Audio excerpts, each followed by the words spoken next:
that's the opening chorus of James P. Johnson's Lonesome Reverie, which for several of its sections adheres to a 12-bar blues format. Now, the chromatic passage in the left hand going down and some of the chord substitutions you're not going to find on your standard 1-4-5 blues chord sheet. But it just shows you that in applying elements of the stride style to a blues, you can be quite inventive.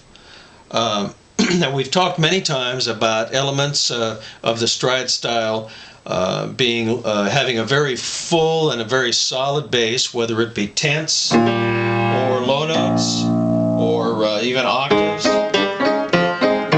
And with the right hand outlining, in addition to regular melodies, outlining chords through piano figures.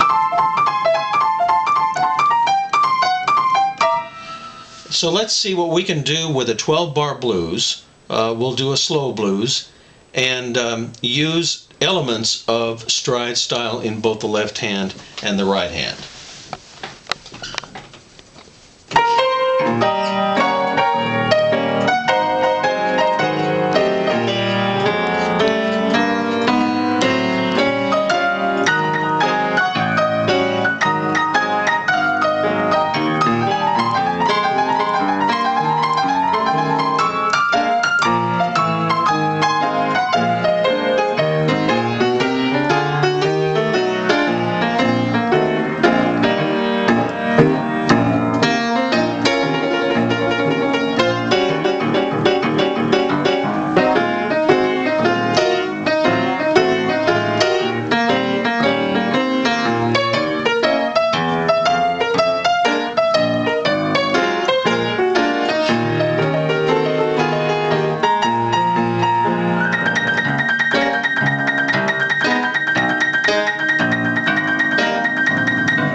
Right there, we used a lot of the elements of the stride style, from moving tenths to alternating the tenths and the low notes with a chord in the middle octaves, to interrupted bass lines with both low notes and octaves.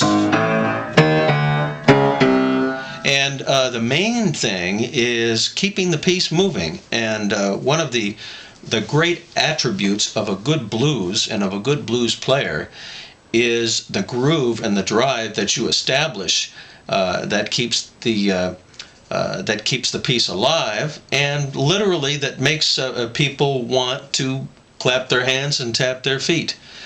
Now, a lot of the stuff I was doing in the right hand was material developed by some of the early stride players. Like the the use of the thirds with a pivot tone, and Fats Waller's waterfall effect,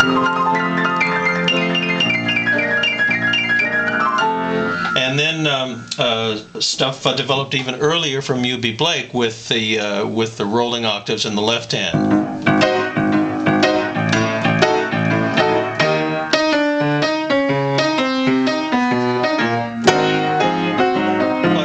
I kept coming back to using them in the blues, where you use the same phrase twice and then a little variation the third time, like so.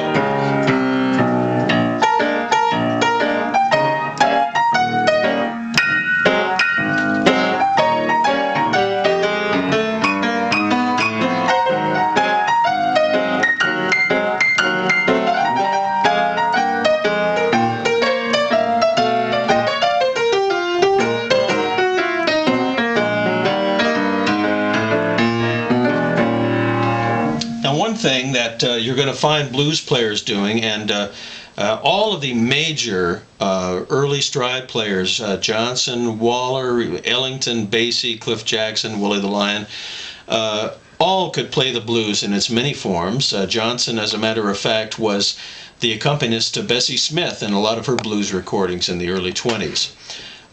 One other thing I'd like to point out is that in between the main themes of the blues, you can put answering themes. Like if we go, there's the answer. Answer.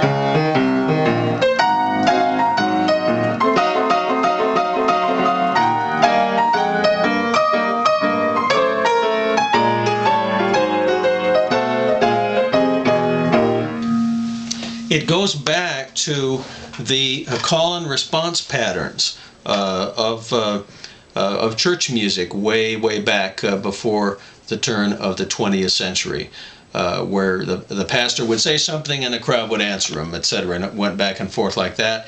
And you can use those little interludes as answers to the main themes in playing blues, and I think it's especially noticeable when you're playing a stride blues at a slow tempo.